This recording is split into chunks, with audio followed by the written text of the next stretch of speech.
Hi guys, welcome back. നമ്മൾ കുറേ ആയില്ലേ ഗായ്സ് ഒരു ഡേ ഇൻ മൈ ലൈഫ് ചെയ്തിട്ട്. അപ്പോൾ ഇന്ന് നമ്മുടെ പഞ്ചാബിലെ ഡേ ഇൻ മൈ ലൈഫ് കണ്ടാലോ? ഇത് ആക്ച്വലി ഫുൾ ഡേ ഇല്ല കേട്ടോ. രാവിലെ ഇഷുക്കുട്ടീനെയൊക്കെ സ്കൂളിൽ പറഞ്ഞ് വിട്ടതിന് ശേഷം ഉച്ച വരെയുള്ള ഡേ ഇൻ മൈ ലൈഫാണ് ഞാൻ ഈ കാണിക്കുന്നത്. അപ്പോൾ രാവിലെ ഇഷുക്കുട്ടീനെ സ്കൂളിൽ പറഞ്ഞ് വിടാൻ വേണ്ടിയിട്ട് ഞാൻ തലയൊക്കെ കോതിക്കിട്ട് ഡ്രസ്സൊക്കെ ചേഞ്ച് ചെയ്തിട്ട് താഴെ ഇറങ്ങി പോയതാട്ടോ. ഇനി നമുക്ക് ഫേസ് നന്നായിട്ട് ഫേസ് വാഷ് വെച്ചിട്ട് കഴുകാം കേട്ടോ. ഞാൻ ഡോക്ടർ ഷെത്തിൻ്റെ ഫേസ് വാഷാണ് കുറേ കാലമായിട്ട് യൂസ് ചെയ്യുന്നത്. എനിക്ക് നല്ല എഫക്റ്റീവായിട്ട് തോന്നിയതുകൊണ്ടാണ് ഞാൻ ഇത് യൂസ് ചെയ്യുന്നത്. എൻ്റെ സ്കിന്നിന് ഇത് കറക്റ്റാണ്. അപ്പോൾ നമ്മൾ ഫേസ് വാഷ് വെച്ചിട്ട് മുഖത്ത് നന്നായിട്ടൊന്ന് റബ്ബൊക്കെ ചെയ്ത് കൊടുത്തിട്ട് നല്ലതുപോലെ വെള്ളം ഒഴിച്ച് ഞാൻ കഴുകി വൃത്തിയാക്കുകയാണ്. ഇവിടെ ചൂടായതുകൊണ്ട് ഫേസ് എപ്പോഴും ഇങ്ങനെ കഴുകിക്കൊണ്ടിരിക്കും ഗൈസ്. അതെല്ലാം കഴിഞ്ഞിട്ട് ഞാൻ ഫേസ് വാഷ് അകത്തോണ്ട് വെച്ചിട്ട് ഞാൻ എന്താ ചെയ്യാൻ പോകുന്നതെന്ന് അറിയാമോ? നമ്മുടെ ഈ വാഷ് ബേസിനില്ലേ അതൊന്ന് കഴുകി വൃത്തിയാക്കാൻ പോവുകയാണ്. ഇവിടെ ഡെയിലിയൊക്കെ ഷേവ് ചെയ്യുന്നതും പല്ലേക്കുന്നതും നമ്മൾ ഫുഡ് കഴിച്ചിട്ട് കഴിക്കുന്നതും എല്ലാം ഈ ഒരു ഭാഗത്തല്ലേ. അതുകൊണ്ട് ഇത് പെട്ടെന്ന് അഴുക്കാവും ഗൈസ്. ഇത് വൈറ്റും കൂടെ ആയതുകൊണ്ട് പിന്നെ പറയുകയും വേണ്ട. അതുകൊണ്ടാണ് ഞാൻ രാവിലെ ജസ്റ്റ് ഇതുപോലെ ഹാർപ്പിക്ക് വെച്ചിട്ടൊന്ന് കഴുകി കൊടുക്കുന്നത്. എന്നിട്ട് നമ്മുടെ ആ മിററില്ലേ അതും ഒന്ന് കഴുകി കൊടുക്കും. കഴുകി നന്നായിട്ട് തുടച്ചിടുക കേട്ടോ. എനിക്ക് ഈ മിററിൽ മുഖം നോക്കുന്നതാണ് ഇഷ്ടം ഗൈസ്. ഇതിൽ അത്യാവശ്യം നല്ല ഭംഗിയാണ് നമ്മളെ കാണാനായിട്ട്. അതൊക്കെ കഴിഞ്ഞിട്ട് ഞാൻ ഒരു ടവൽ എടുത്തുകൊണ്ട് നമ്മുടെ ഫേസ് എല്ലാം ഒന്ന് തുടച്ചു കൊടുക്കുകയാണേ. ഇവിടെ ഞാനൊരു എപ്പോഴും ഒരു ടവൽ തൂക്കി വയ്ക്കും. പക്ഷെ ഒരു സമയത്തും ആ ടവൽ അവിടെ ഉണ്ടാവാറില്ല. ഞാനിങ്ങനെ തൂക്കി അവിടെ വൃത്തിയായിട്ട് മടക്കിയൊക്കെ ഇങ്ങനെ ഇടും. ആരെങ്കിലും വന്ന് ഒരു പ്രാവശ്യം ഇങ്ങനെ വലിച്ചെടുത്തിട്ട് അങ്ങ് പോവും. ആരാ ഇഷിക്കുട്ടി അല്ലെങ്കിൽ വലിച്ചെടുത്തിട്ട് പോയിട്ട് പിന്നെ അവിടെ അത് വെക്കത്തില്ല ഗൈസ്. അതെല്ലാം കഴിഞ്ഞ് നമ്മുടെ ഫേസെല്ലാം ഡ്രൈ ആക്കിയതിന് ശേഷം ഞാനൊരു സെറം അപ്ലൈ ചെയ്ത് കൊടുക്കുകയാണേ. ഞാനൊരു വൈറ്റമിൻ സിയുടെ സെറമാണ് ഇപ്പോൾ യൂസ് ചെയ്യുന്നത്. ഞാൻ മുമ്പ് ഇത് കണ്ടിന്യൂ ഉപയോഗിച്ചുകൊണ്ടിരുന്നതാണ് ഗൈസ്. ഇപ്പോൾ വീണ്ടും അപ്ലൈ ചെയ്യാൻ തുടങ്ങിയിട്ട് ഒരാഴ്ച ആയിട്ടുള്ളൂ കേട്ടോ. അപ്പോൾ നമ്മുടെ സെറമൊക്കെ ഒന്ന് ടാപ്പ് ചെയ്ത് കൊടുത്തിട്ട് അത് ഡ്രൈ ആവുന്ന സമയത്ത് ചുണ്ടിലൊരു ലിപ് ബാം ഇട്ട് കൊടുക്കുകയാണ്. അടുത്തതായിട്ട് നമുക്കൊരു മോയ്സ്ചറൈസർ ഇട്ട് കൊടുക്കാം. നമ്മളെ സ്കിന്നിന് മോയ്സ്ചറൈസർ വന്നിട്ട് ഭയങ്കര ഇമ്പോർട്ടൻ്റ് ആണ് ഗൈസ്. നമുക്കൊരു 30 ഒക്കെ കഴിഞ്ഞാൽ പിന്നെ മോയ്സ്ചറൈസർ ഇട്ടില്ലെങ്കിൽ പറയണ്ട. അപ്പോൾ നമ്മുടെ മുഖത്ത് മോയ്സ്ചറൈസറൊക്കെ ഇട്ടതിന് ശേഷം ഇവിടുത്തെ ചൂടിൽ സൺസ്ക്രീൻ ഇടാനത് വെളിയിറങ്ങിയാലുണ്ടല്ലോ നമ്മൾ കരടിക്കുട്ടന്മാരെ കണക്കാവും ഗൈസ്. അതുകൊണ്ട് ഞാൻ സൺസ്ക്രീൻ നന്നായിട്ട് അപ്ലൈ ചെയ്യുന്നുണ്ട്. 3 ഫിംഗർ റൂൾസ് വെച്ചിട്ടല്ലേ സൺസ്ക്രീൻ അപ്ലൈ ചെയ്യേണ്ടത്.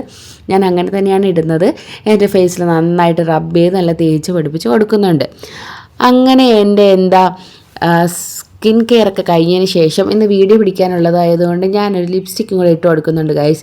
ഇത് ഞാൻ മുമ്പ് ഷോർട്സിൽ പറഞ്ഞില്ല, ഞാൻ മേബിലിൻ്റെ മേഡീസി എന്ന് പറഞ്ഞ ഷെയ്ഡാണ് റെഗുലറായിട്ട് യൂസ് ചെയ്യുന്നത്. ആ ഒരു ഷെയ്ഡാണ് ഇട്ട് കൊടുക്കുന്നത്. ഞാൻ ലൈറ്റായിട്ട് ഇട്ട് കൊടുക്കുന്നുള്ളേ. അപ്പോൾ അതൊക്കെ ഇട്ട് റെഡിയായി എന്നെ കണ്ടപ്പോൾ എനിക്കൊരു സന്തോഷം. അത് കഴിഞ്ഞിട്ട് വാഷിംഗ് മെഷീൻ്റെ മുകളിൽ കഴുകാനുള്ള തുണികൾ ഇങ്ങനെ കൊണ്ടുവന്ന് വെക്കാൻ ഞാൻ പറഞ്ഞിട്ടുണ്ട്. അതുകൊണ്ട് ഇങ്ങനെ വാഷിംഗ് മെഷീൻ്റെ മുകളിൽ കിടന്ന തുണികളെ ഞാൻ വാഷിംഗ് മെഷീൻ്റെ അക്കത്തെടുത്തിട്ടിട്ട് നേരെ ബെഡ്റൂമിലോട്ട് പോയി. രാവിലെ ഇഷുക്കുട്ടീനെ പറഞ്ഞു വിട്ടതിന് ശേഷമാണ് ഞാൻ ഈ ബെഡൊക്കെ വിരിച്ചിടുന്നത്. കാരണം ഇഷുക്കുട്ടിയാണ് ലാസ്റ്റ് എണീക്കുന്നത്. അങ്ങനെ ബെഡൊക്കെ ഇതുപോലെ തലങ്ങണിയൊക്കെ എടുത്ത് മാറ്റിയിട്ട് ബെഡ്ഷീറ്റെല്ലാം ഇതുപോലെ വലിച്ച് സെറ്റ് ചെയ്യുകയാണ്. 4 വശത്ത് ഇങ്ങനെ കെട്ടി വെച്ചേക്കുന്നത് കൊണ്ട് അതിൽ നിന്ന് ഇളക്കി വരത്തില്ല. ഇതുപോലെ ഇങ്ങനെ ചുരുക്ക് വരക്ക് മാത്രമേ ഉണ്ടാവുകയുള്ളൂ കേട്ടോ. എന്നിട്ട് ഞാനതെല്ലാം വലിച്ചൊന്ന് സെറ്റ് ചെയ്തിട്ട് നമ്മുടെ ബെഡ്ഷീറ്റ് സെറ്റാക്കിയിട്ടുണ്ട് ഗൈസ്. എന്നിട്ട് ഇതുപോലെ അടിയിലോട്ട് കയറ്റി ഇങ്ങനെ വെച്ച് കൊടുക്കേ. അതൊക്കെ കഴിഞ്ഞ് നമുക്ക് അടുത്തതായിട്ട് നമ്മുടെ പില്ലോ എല്ലാം ഒന്ന് സെറ്റ് ചെയ്യാം കേട്ടോ. കണ്ടില്ലേ, ഇതുപോലെ പില്ലോ ഒക്കെ ഒന്ന് സെറ്റ് ചെയ്ത് കൊടുക്കുന്നുണ്ട്. ഇത് അത്യാവശ്യം വലിയ ബെഡായതുകൊണ്ടാണ് 3 പില്ലോ ഇങ്ങനെ നിരത്തി വയ്ക്കുന്നത്. പിന്നെ മൊത്തത്തിൽ 4 പില്ലോ ഉണ്ട് ഗൈസ്. എനിക്ക് ഹൈറ്റ് കുറച്ച് കൂടി കിടക്കണമെന്നാണ് ഡോക്ടർ പറഞ്ഞേക്കുന്നത്. തല ഒന്ന് പൊക്കി കിടക്കണമെന്ന്. ഈ ഗ്യാസ്ട്രിക്കിൻ്റെ ഇഷ്യൂ ഒക്കെ ഉള്ളതുകൊണ്ടാണ്. പിന്നെ നമ്മുടെ ബെഡ്ഷീറ്റും ഇത് മൂടിക്കിടക്കുന്ന ബെഡ്ഷീറ്റില്ലേ അതും ഇതുപോലെ മടക്കി നല്ല റൂം നല്ല സെറ്റാക്കി വെച്ചിട്ടുണ്ട് ഗൈസ്. രാവിലെ നമ്മൾ ബെഡ്റൂമൊക്കെ നിർത്തിയാക്കി വയ്ക്കുമ്പോൾ നമുക്കൊരു മനസ്സിന് പ്രത്യേക സന്തോഷമല്ലേ. പിന്നെ ഇഷുക്കുട്ടീൻ്റെ പാവേനെ അവിടെ എടുത്ത് വെച്ചപ്പോൾ നമ്മുടെ ബെഡ്റൂം എല്ലാം ഓക്കെ ആയിട്ടുണ്ട്. കണ്ടില്ലേ, ഇങ്ങനെ നീറ്റ് ആൻഡ് ക്ലീൻ ആയിട്ട് എടുക്കുന്ന ബെഡ്റൂം നല്ല രസമല്ലേ, മനസ്സിന് നല്ല സമാധാനം കിട്ടും ഗൈസ്.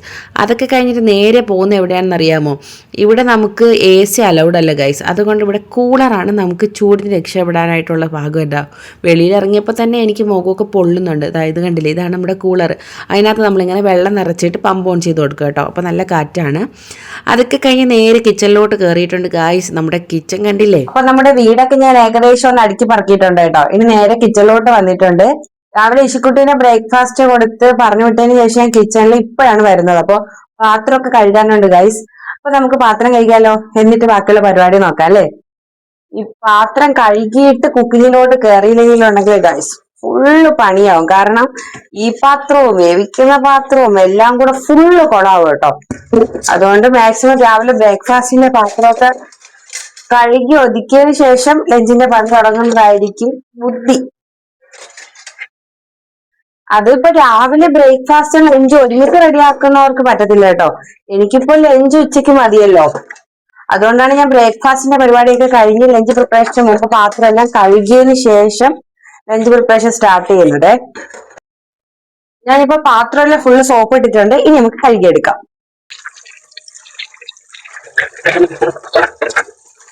പാത്രമെല്ലാം ഞാൻ കഴുകിയിട്ടുണ്ട്. ഇനി നമുക്ക് ഇവിടെ ജസ്റ്റ് ഒന്ന് വൃത്തിയാക്കാം ഗൈസ്.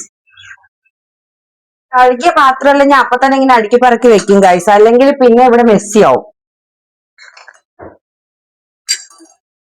നമുക്ക് ഈ ഗ്യാസ് സ്റ്റോപ്പും കൂടി ഒന്ന് തുടയ്ക്കാം. കാരണം രാവിലെ ദോശ ചുട്ടതും ചായ ഇട്ടതൊക്കെ കുറച്ച് ഇവിടെ ഇങ്ങനെ പറ്റി കിടപ്പുണ്ട്. ഞാൻ ഡീപ്പായിട്ടൊന്നും തുടയ്ക്കുന്നില്ല, ജസ്റ്റ് ഇക്ക പറയുന്ന കണക്ക് ഒരു ഔട്ട്ലൈൻ. അങ്ങനെ ആക്കുമ്പോഴില്ലേ, ഇക്ക പറയുന്ന പോലെ ഒരു ഔട്ട്ലൈൻ ആക്കുമ്പോഴത്തേക്ക് നമുക്ക് ഇവിടെ നിന്ന് വർക്ക് ചെയ്യാനായിട്ട് കുറച്ചൊന്ന് ഈസി ആയിരിക്കും. അപ്പുറവും കെട്ടി ഡ്രസ്സിലൊക്കെ കഴിക്കായി. അപ്പൊ ഇന്ന് വെക്കാനായിട്ട് പോകുന്നത് മുട്ട ബിരിയാണിയാണ് കേട്ടോ. നമ്മുടെ കോഴിക്കോടൻ ദം ബിരിയാണി ഇല്ലേ, ആ സ്റ്റൈലില് മുട്ട ബിരിയാണിയാണ് ഉണ്ടാക്കാൻ പോകുന്നത്. ഇതാണ് ഗൈസ് എന്റെ മുട്ട ട്രേ. ഇതിപ്പോ കിച്ചണിൽ വെക്കാൻ ഒരു നിർവാഹം ഇല്ല കേട്ടോ. ഇവിടെ ഒരു പൂച്ച, വൃത്തികെട്ട ഒരു പൂച്ചയുണ്ട്. ആ പൂച്ചയാണെങ്കിൽ കിച്ചണിൽ ഇത് വെച്ചാലുണ്ടല്ലോ അപ്പൊ തന്നെ എല്ലാം കടിച്ച് രാത്രി ഇവിടെ മുട്ട കൊണ്ട് അഭിഷേകം ഉണ്ടാക്കി വെക്കും. എനിക്ക് ഇത് തന്നെ ക്ലീൻ ചെയ്യലായിരുന്നു 2-3 ദിവസത്തെ പണി. ആദ്യമൊക്കെ എനിക്ക് പേടിയായിരുന്നു, ഇത് എന്താ ഇങ്ങനെ കടിച്ചിടുന്ന, പാമ്പ് വല്ലതും ആണോ എന്നൊക്കെ. പിന്നെ മനസ്സിലായത് പൂച്ചയാണെന്നും. അപ്പൊ പൂച്ച സാർ എനിക്ക് പണി തരുന്നുണ്ട് കേട്ടോ. ഞാനിന്ന് കുറച്ചധികം മുട്ട എടുക്കുന്നുണ്ട്. കാരണം എന്ന് വെച്ചാല് രാത്രിയത്തേക്ക് കൂടെ ചേർത്ത മുട്ട ബോയിൽ ചെയ്യാൻ പോകുന്നത് കേട്ടോ. 2, 4, 6, ഇനി ഒരു മുട്ടയും കൂടെ വേണം. മുട്ട ഉണ്ട് ഗൈസ്, നമുക്ക് റേഷനിൽ വീക്കിലി 30 മുട്ട കിട്ടും. അപ്പൊ ഞാന് ഇപ്പൊ കഴിഞ്ഞ ആഴ്ച അധികം മുട്ട യൂസ് ചെയ്തിട്ടില്ല. അതുകൊണ്ട് ഇപ്പോഴത്തെ മുട്ട, കഴിഞ്ഞ ആഴ്ചത്തെ മുട്ട അങ്ങനെ ഇരിപ്പുണ്ട്, ഞാൻ തൊട്ടിട്ടില്ല. പിന്നെന്താ, ഇന്നിപ്പോ നാളെ വീണ്ടും അടുത്ത ട്രേ മുട്ട കിട്ടാറായി. അപ്പൊ ഞാൻ ബാക്കിയുള്ള മുട്ടകൾ എടുത്തിട്ട് വരട്ടെ ഗൈസ്. ഇതുപോലെ ഒരു ട്രേ മുട്ട കിട്ടാം കേട്ടോ. ചിലപ്പോ ഇങ്ങനെ മാർക്ക് ചെയ്തിട്ട് വരും, ചിലപ്പോ മാർക്ക് ചെയ്യാറില്ല കേട്ടോ. ഞാൻ ഇതിനകത്ത് മുട്ട നിറയ്ക്കുന്ന വെച്ചാൽ താഴത്തെ ഡ്രോയില്ലേ, അതിനകത്ത് ഇതുപോലെ തള്ളിയിട്ടങ്ങ് നിറച്ചു കൊടുക്കും. കാരണം മുകളിൽ നിന്ന് ഫുൾ ഇങ്ങനെ കറങ്ങി വരുമ്പോ ചിലപ്പോ താഴത്തെ ട്രേയിലെ മുട്ട പൊട്ടാൻ ചാൻസ് ഉണ്ട്. അതുകൊണ്ട് ഞാൻ റിസ്ക് എടുക്കാതെ ഈ താഴത്തെ ഡ്രോ മാത്രം ഇങ്ങനെ ഒന്ന് ഫില്ല് ചെയ്ത് കൊടുക്കും. പിന്നെ മുകളിൽ തന്നെ ഇട്ട് കൊടുക്കുക ചെയ്യാം കേട്ടോ. ഇത് ഭയങ്കര യൂസ്ഫുൾ ആയിട്ടുള്ള ഒരു സാധനമാണ്. നമുക്ക് മുട്ടയൊക്കെ ഒതുക്കി വെക്കാം. പിന്നെ നിങ്ങൾക്ക് ഫ്രിഡ്ജിൽ വെക്കണമെങ്കിൽ ഒരു കുഞ്ഞ് സ്പേസ് മതിയല്ലോ ഇത് വെക്കാനായിട്ട്. ഇനിയിപ്പോ ചൂടായില്ലേ ഭയങ്കര. അപ്പൊ ഞാനിങ്ങനെ ഓർക്കുന്നുണ്ട് ഫ്രിഡ്ജിൽ അങ്ങ് മുട്ട വെച്ചാലോന്ന്. ഇതിനകത്ത് 30 മുട്ട കൊള്ളാൻ പാടാണ് ഗൈസ്. ഒരു 26 മുട്ട വരെയൊക്കെ കൊള്ളും. നോക്കാം എത്ര കൊള്ളുമെന്ന്. ഇതിനകത്ത് ഇപ്പോ 29 മുട്ട ഉണ്ടായിരുന്നു. എന്നാൽ ഇതിൽ നിന്ന് കമ്മു ഒരു മുട്ട എടുത്തായിരുന്നു. അപ്പോ എത്ര, 27 മുട്ട കൊണ്ടു. 27 അല്ലേ, നമ്മൾ ഇതിൽ നിന്ന് എടുത്തില്ലേ.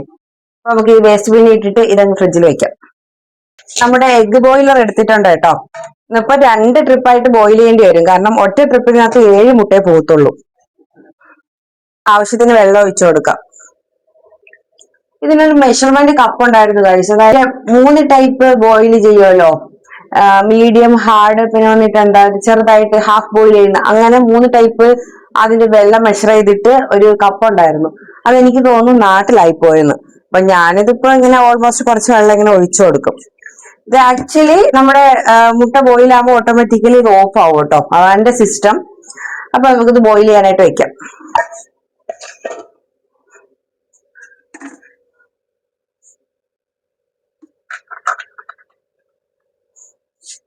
ഇവിടെ ഒരു സ്വിച്ച് ഉണ്ട്.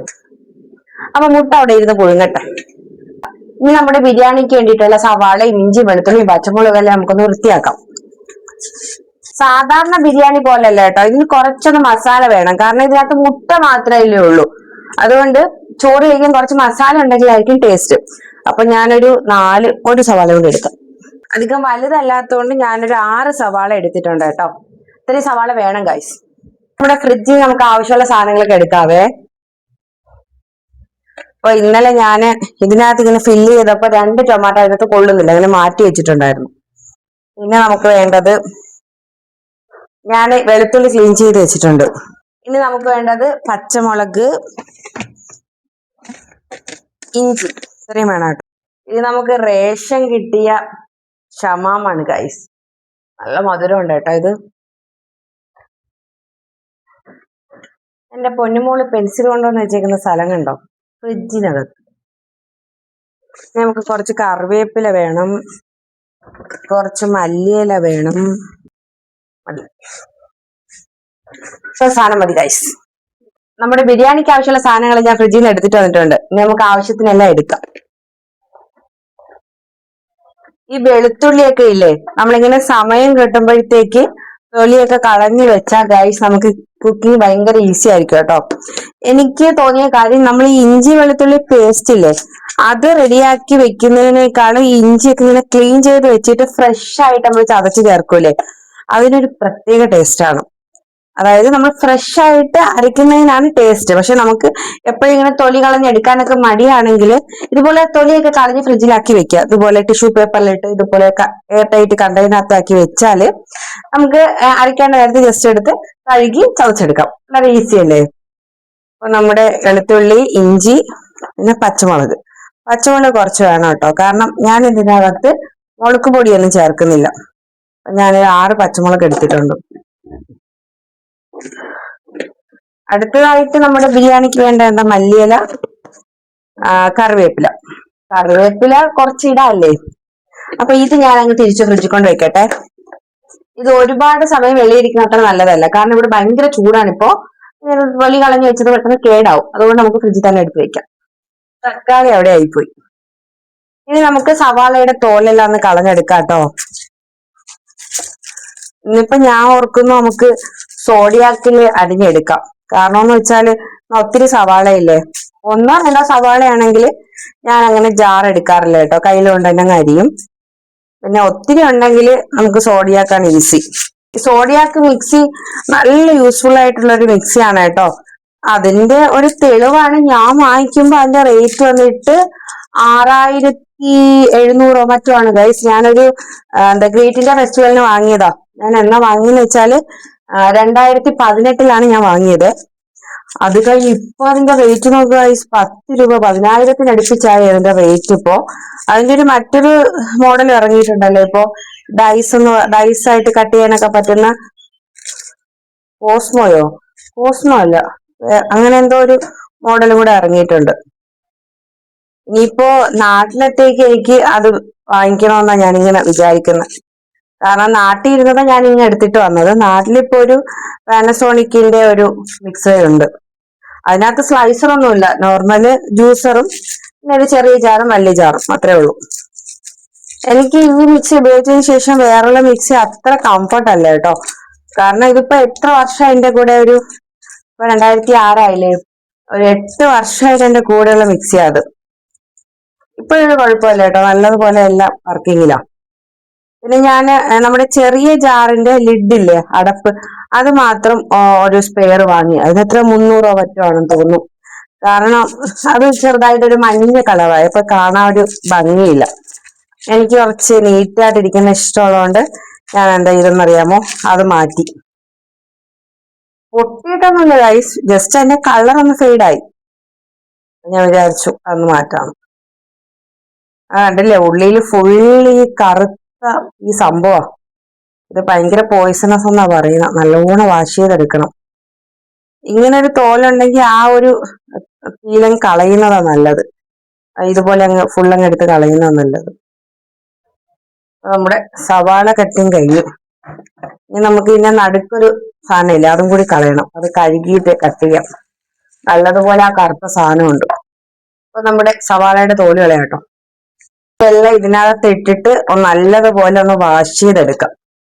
അപ്പൊ നമ്മുടെ സവാളയെല്ലാം ഞാൻ നന്നായിട്ട് വാഷ് ചെയ്തെടുത്തിട്ടുണ്ട്. ഇനി നമുക്ക് ഇതിന്റെ ഒരു നടുക്കൊരു ഈ ഒരു സംഭവം ഇല്ല, അതും കട്ട് ചെയ്ത് കളയാം. ഇത് എനിക്ക് തോന്നുന്നു, ഇത് നമുക്ക് ഈ വാടുമ്പോഴൊക്കെ ഇല്ലേ, സവാള വാട്ടുമ്പോഴൊക്കെ ഇതിങ്ങനെ കട്ടിയായിട്ട് തന്നെ കിടക്കും ഗൈസ്. അപ്പൊ നമ്മൾ വിചാരിക്കുന്ന കണക്ക് ഇവനായിട്ട് എല്ലാം വാടി കിട്ടില്ല. അതുകൊണ്ടാണ് ഞാൻ ഇത് കളയുന്നത്. നല്ല പുകച്ചിലുള്ള സവാളയാണ് ഗൈസ്, കണ്ണൊക്കെ നീറുന്നുണ്ട്. തക്കാളിയുടെയും ഈ ഒരു സാധനം ഞാൻ എടുക്കാൻ കളയും കേട്ടോ. ആദ്യത്തെ സെറ്റ് മുട്ട വെന്തിട്ടുണ്ട് ഗൈസ്.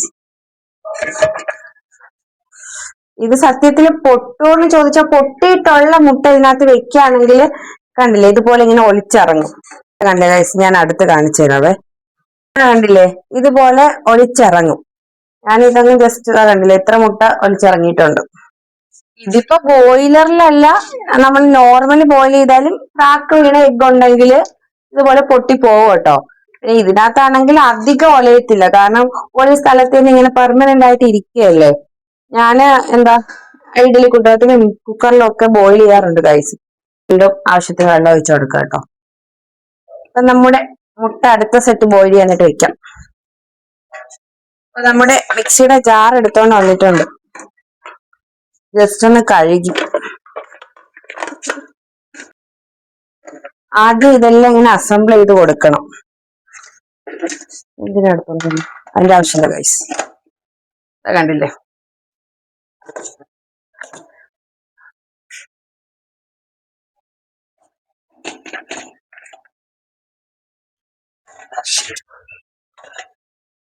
ബ്ലേഡ് മാറിപ്പോയി, ആക്ച്വലി ഇതാ വേണ്ടിയിരുന്നത്.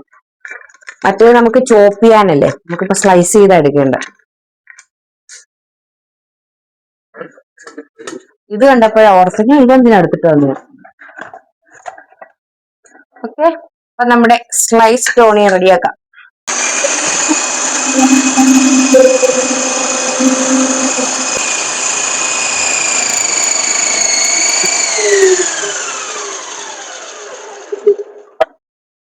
പരിപാടി കഴിഞ്ഞു. ആണല്ലേ, നല്ല അടിപൊളിയായിട്ട് അരിഞ്ഞിട്ടിട്ടുണ്ട്. അപ്പൊ നമ്മുടെ സവാള റെഡി ആയിട്ടുണ്ട്. നമ്മുടെ ഇഞ്ചി വെളുത്തുള്ളിയുടെ ചതച്ചെടുക്കണം. അങ്ങനെ നമ്മുടെ ഇഞ്ചി വെളുത്തുള്ളി പേസ്റ്റ് റെഡി ആയിട്ടുണ്ട് ഗൈസ്. ഇനി നമുക്ക് തക്കാളി ഇവിടെ ഒന്ന് അരച്ചെടുക്കാം.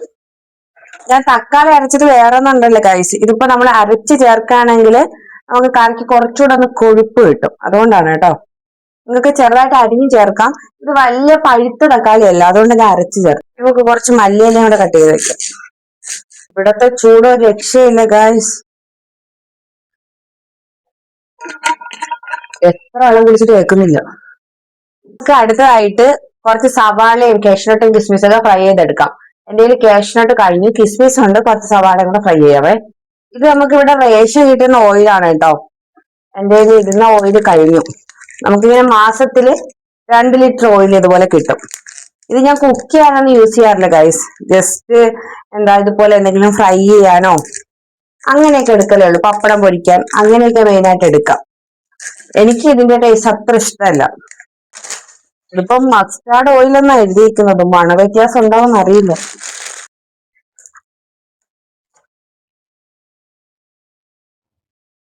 മണവ്യത്യാസമൊന്നുമില്ല, എക്സ്ട്രീം റിഫൈൻഡ് ആയിരിക്കും. ഞാനിപ്പോ നാട്ടിൽ പോവാറായില്ലേ, അതുകൊണ്ട് അധിക സാധനങ്ങളൊന്നും വാങ്ങിയില്ലായിരുന്നു കേട്ടോ. തീരുന്നതിനനുസരിച്ച് വാങ്ങാന്ന് കരുതിയിട്ട് ഇപ്പൊ ചോറ് വെക്കാതെ അരിയൊക്കെ കഴിഞ്ഞു. ഇന്നിപ്പോ ഓർഡർ ചെയ്യണം, എന്നിട്ട് വേണം നമ്മുടെ ബിരിയാണി ഉണ്ടാക്കാൻ. ഞാൻ കരുതി എന്തായാലും 5 കിലോ വാങ്ങിക്കാം, പെരുന്നാളിന് വേണമല്ലോ. പെരുന്നാളിന് ആ അരി ഇട്ട് തന്നെ ചോറ് വെക്കാന്ന് വിചാരിച്ചു. കിസ്മിസ് വറുത്തെടുത്തിട്ടുണ്ട്, കുറച്ച് സവാളയോട് വറുത്തെടുക്കാം. എത്ര വറുക്കുന്നുള്ളൂ. അങ്ങനെ നമ്മൾ ഓർഡർ ചെയ്ത അരി എത്തിയിട്ടുണ്ട് കേട്ടോ. വെളിയിലൊരു 2 മിനിറ്റ് പോയിട്ട് വന്നേ ഉള്ളൂ ഗായ്സ്. കരിഞ്ഞ് തൊണ്ടയൊക്കെ വരണ്ട്. പുറത്ത് തീയാണ്, തീ. ഇന്ത്യ ഗേറ്റിന്റെ മോഗ്ര റൈസ്, പിന്നെ നമ്മുടെ ചിയ സീഡ് ഞാൻ ഓർഡർ ചെയ്തു. നമ്മൾ അന്ന് ഡിമാർട്ടിൽ പോയപ്പോ ചിയ സീഡ് വാങ്ങിയില്ലേ, അതെന്റെ കഴിഞ്ഞു. ഇപ്പൊ കുറച്ച് 100 ഗ്രാം ഓർഡർ ചെയ്തു. ഇതെല്ലാം ഇനി കഴുകി ഉണക്കി വെച്ചിട്ട് വേണം പോവാനേ. അപ്പൊ നമുക്ക് എന്തായാലും റീഫിൽ ചെയ്ത് കൊടുക്കാം. ചിയ സീഡ് കണ്ടില്ലേ, ഇനി ഇത്രേ ഉള്ളൂ. അപ്പൊ ഞാൻ ഓവർനൈറ്റ് ഓട്സ് കഴിക്കുമ്പോ ഇത് ചിയ സീഡ് വേണം. ഇന്ന് ഞാൻ ബ്രേക്ക്ഫാസ്റ്റിന് ഒരു മാംഗോയാ കഴിച്ചേട്ടോ. ഇന്ന് ഉച്ചയ്ക്ക് ഹെവി ആയിട്ട് കഴിക്കാറില്ലല്ലേ, അതുകൊണ്ട് ഞാൻ രാവിലെ ഒരു മാംഗോ ഒതുക്കി. ഞാനിന്ന് 3 കപ്പ് അരി വെക്കുന്നുണ്ട്, അപ്പോ വലിയ പാത്രം വേണം. നമ്മുടെ അരി കഴുകി വെള്ളം എടുത്തിട്ടുണ്ട് കേട്ടോ. അരിയുടെ പരിപാടി നമുക്ക് തുടങ്ങാം. അപ്പൊ നമ്മുടെ ബിരിയാണിയുടെ പരിപാടി തുടങ്ങിയാലോ. അപ്പൊ നമ്മുടെ ചോറ് വെക്കാനായിട്ട് വെച്ചിട്ടുണ്ട് കേട്ടോ. അതിലേക്ക് പട്ട, ഗ്രാമ്പു, ഏലക്ക, തക്കോലം, പിന്നെ അതിന്റെ ആവശ്യത്തിന് ഉപ്പ് ഇത്രയും ചേർത്ത് കൊടുത്തിട്ടുണ്ട്. ഇതൊന്ന് വെന്ത് വരട്ടെ. മുട്ട മസാല ഉണ്ടാക്കാനായിട്ട് നമ്മൾ വെളിച്ചെണ്ണ ഒഴിച്ച് അല്ലെങ്കിൽ കറിവേപ്പില ഇട്ട് ഇഞ്ചി വെളുത്തുള്ളി പച്ചമുളകെല്ലാം ഒന്ന് ഇതുപോലെ ഒന്ന് മൂപ്പിച്ചെടുക്കാം കേട്ടോ. ഇതൊന്ന് മൂത്ത് വരുമ്പോഴത്തേക്ക് നമുക്ക് സവാള ചേർത്ത് കൊടുക്കാം. ഇഞ്ചി വെളുത്തുള്ളി പച്ചമുളക് എല്ലാം മൂത്തപ്പോഴത്തേക്ക് നമ്മൾ അരിഞ്ഞു വെച്ചിരിക്കുന്ന സവാള ഇതിലേക്ക് ചേർത്ത് കൊടുത്തിട്ടുണ്ട്. ഇനി നമുക്ക് നന്നായിട്ട് ഒന്ന് മിക്സ് ചെയ്ത് കൊടുക്കാം. നമ്മൾ ഇഞ്ചി വെളുത്തുള്ളി പച്ചമുളക് നല്ല ഗോൾഡൻ കളർ പോലെ മൂപ്പിച്ചെടുത്തോണ്ട് നല്ലൊരു ഫ്ലേവർ ആയിരിക്കും കേട്ടോ നമ്മുടെ മസാലയ്ക്ക്. ഇനി നമുക്ക് ഇതിലേക്ക് ആവശ്യത്തിന് ഉപ്പും പഞ്ചസാരയും കൂടെ ചേർത്ത് നന്നായിട്ട് മിക്സ് ചെയ്യാം. നമുക്ക് ഈ ബിരിയാണി ഉണ്ടാക്കുമ്പോഴത്തേക്ക് ഏറ്റവും വലിയ ടാസ്ക് സവാള ഒന്ന് വാട്ടിയെടുക്കുന്നതാണ്. സവാള നല്ലതുപോലെ ഒന്ന് വാട്ടിയെടുത്താല് നമ്മുടെ ബിരിയാണി നല്ല അടിപൊളി ടേസ്റ്റ് ആയിരിക്കും ഗൈസ്. അപ്പൊ നമ്മുടെ സവാള നന്നായിട്ടൊന്ന് വാടി വരട്ടെ. ചൂട് കാരണം ഉണ്ടല്ല കിച്ചണിൽ നിൽക്കാനേ പറ്റുന്നില്ല, ഫുള്ള് വിയർത്ത് നാറിയിരിക്കുക. വെള്ളം കുടിച്ചാൽ നമ്മൾ രക്ഷപ്പെടും.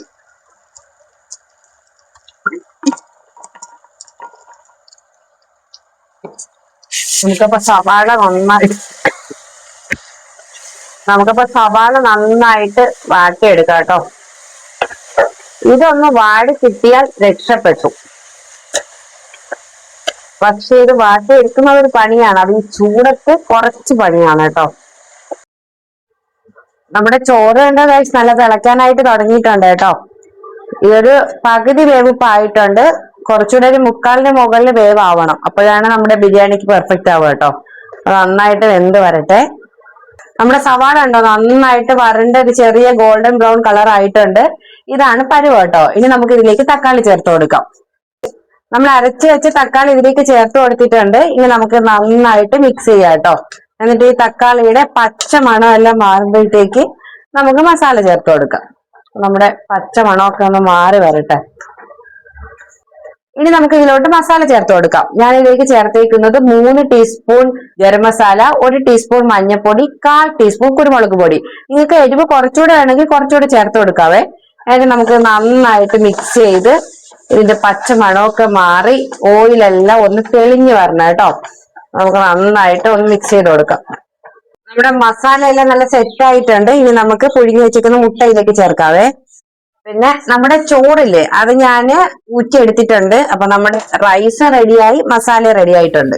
ഇനി നമ്മുടെ ബിരിയാണി ഒന്ന് ദം ചെയ്താലോ. അപ്പം ഞാനിതൊന്ന് സ്പീഡിലാണ് കാണിക്കുന്നത് കേട്ടോ. അപ്പോൾ അടിയിൽ റൈസ് ഇട്ട് കൊടുത്തിട്ട് നടുക്കായിട്ട് നമ്മുടെ മുട്ടയുടെ മസാല, വീണ്ടും മുകളിൽ ചോറിട്ട് കൊടുത്തിട്ടുണ്ട്. ഇനി നമ്മൾ കുറച്ചധികം നെയ്യ് ഒഴിക്കുന്നുണ്ട് കേട്ടോ. എന്നിട്ട് കുറച്ച് മല്ലിയില അരിഞ്ഞത് നമ്മൾ സവാളയും കാഷ്നട്ടും വറുത്ത് വെച്ചിട്ടുണ്ട്, അതും കൂടെ ചേർത്ത് അടച്ചു വെച്ച് ഒരു 5 മിനിറ്റ് ദം ചെയ്യാം. അങ്ങനെ ഇനി നമുക്ക് ബിരിയാണി സെർവ് ചെയ്താലോ. അപ്പം ഞാനൊരു ബൗളിൽ ഇതുപോലെ ഒന്ന് ബിരിയാണി സെറ്റ് ചെയ്തെടുക്കുകയാണ് കേട്ടോ. മുട്ടയാണെന്നൊരു പ്രത്യേകത മാത്രമേ ഉള്ളൂ ഗൈസ്. നമ്മുടെ ചിക്കൻ ദം ബിരിയാണി ഇല്ലേ അതേ ഫ്ലേവർ തന്നെയാണ് റൈസിനുള്ളത്. അതുകൊണ്ട് ഞാൻ ചോറെല്ലാം ഇതുപോലെ സെറ്റ് ചെയ്ത് ഒരു സാലഡ് സെറ്റ് ചെയ്തെടുത്തിട്ടുണ്ട്. ഇനി നമുക്ക് ടേസ്റ്റിംഗ് ടൈമാണ് ഗൈസ്. ഇക്ക ഓൾറെഡി കഴിച്ചിട്ട് അപ്രൂവ് ചെയ്തിട്ടുണ്ട് കേട്ടോ. നല്ല ടേസ്റ്റ് ഉണ്ടായിരുന്നു ഗൈസ്. ഞാനില്ല എനിക്കിപ്പോൾ ഇതിങ്ങനെ വോയിസ് ഓവർ ചെയ്യുമ്പോൾ എനിക്ക് നല്ല കൊതിയാവുന്നുണ്ട്. നിങ്ങളെല്ലാവരും ഈ റെസിപ്പി ഒന്ന് ട്രൈ ചെയ്ത് നോക്കുക. മുട്ടയാണെന്ന് കരുതിയിട്ട് നിങ്ങൾ ഒട്ടും ടേസ്റ്റ് കുറവൊന്നും വിചാരിക്കണ്ട കേട്ടോ. അപ്പോൾ നിങ്ങൾക്കെല്ലാം വീഡിയോ ഇഷ്ടമായെങ്കിൽ ലൈക്ക് ചെയ്യുക, ഷെയർ ചെയ്യുക, സബ്സ്ക്രൈബ് ചെയ്യുക. അടുത്ത വീഡിയോ കാണുന്നത് വരെ ടിൽ ദെൻ ബൈ.